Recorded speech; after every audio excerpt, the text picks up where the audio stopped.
우주 과학 시대가 도래하기 이전에는 성경을 신화로 여기기도 했습니다.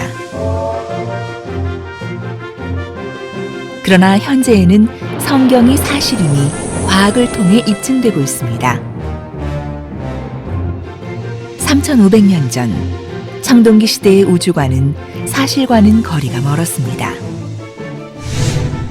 인도인들은 신령한 동물들이 세상을 떠받치고 있다고 믿었습니다. 수메르인들은 우주가 평평하다고 생각했습니다.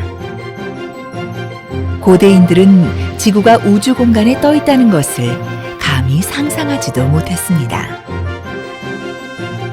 그런데 같은 청동기 시대 3500년 전의 기록인 욥기서에는 현대 천문학의 지식이 기록되어 있습니다. 땅을 공간에 다시며.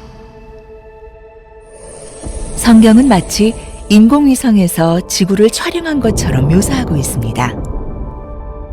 욥기서는 약 3500년 전, 즉 청동기 시대의 기록임이 밝혀진 책입니다. 그런데 청동기 시대의 기록인 욥기서에 놀랍게도 현대 천문학의 지식이 기록되어 있는 것입니다. 지구가 공간에 떠 있다는 사실이 현대인들에게는 당연한 과학 상식이지만 과연 청동기 시대의 고대인들에게도 상식이었을까요? (1687년) 아이작 뉴턴이 만유인력의 법칙을 밝혀내어 지구가 허공에 떠 있음을 증명하기 전까지 지구가 공간에 떠 있다는 성경의 말씀을 사람들은 말도 안 되는 이야기로 여겼습니다. 그러나 과학이 발달하면서 성경의 기록이 사실임이 입증된 것입니다. 또한 성경은 이미 3000년 전에 태양이 공전하고 있다고 기록했습니다.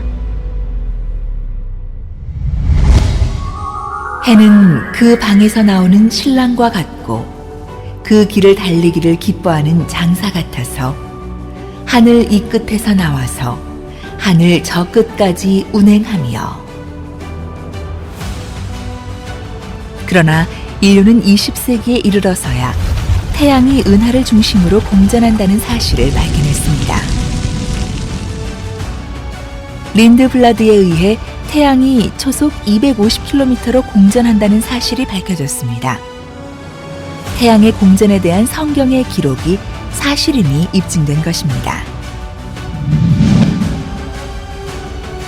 또한 성경은 3500년 전에 지구 내부 구조에 대해 정확히 묘사했습니다. 지면은 식물을 내나 지하는 불로 뒤집는 것 같고 우리가 딛고 서 있는 땅 밑에 펄펄 끓는 불바다가 있다는 것은 지구과학의 기초 지식입니다. 그러나 19세기까지 사람들은 땅 속에 불바다가 있다는 하나님의 말씀을 말도 안 되는 신화로 여겼습니다. 20세기가 되어서야 지구 내부 구조가 밝혀졌기 때문입니다.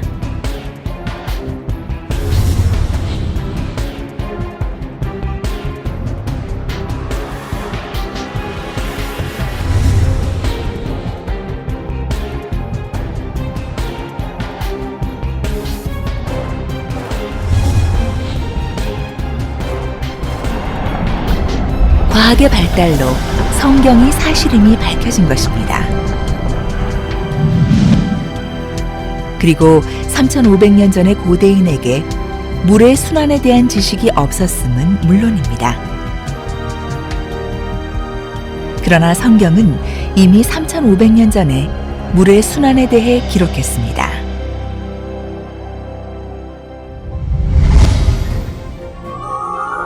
그가 물을 가늘게 이끌어 올리신즉 그것이 안개 되어 비를 이루고 그것이 공중에서 내려 사람 위에 쏟아지느니라.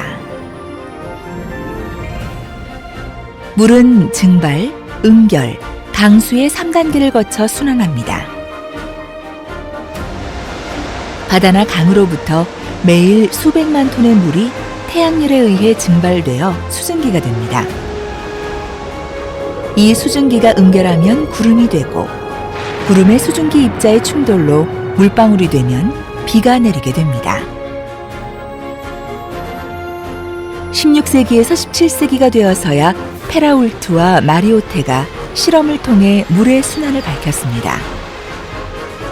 성경의 기록이 사실임이 다시 한번 과학을 통해 밝혀졌습니다.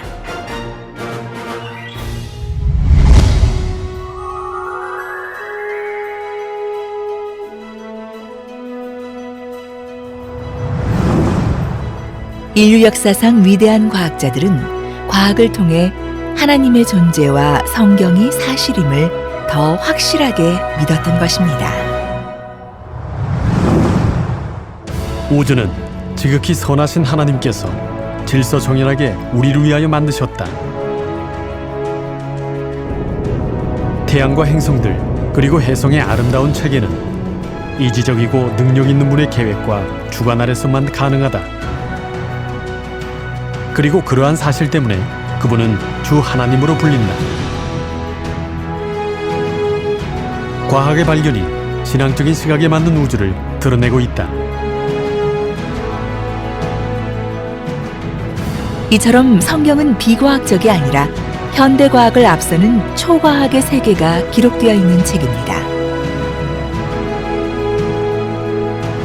전능하신 하나님께서는 성경과 과학을 통해 당신의 위대하심을 충분히 보여주셨다.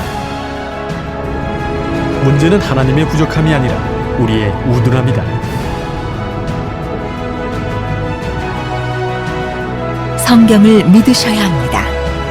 성경은 우리를 구원의 길로 인도하는 유일한 경전입니다.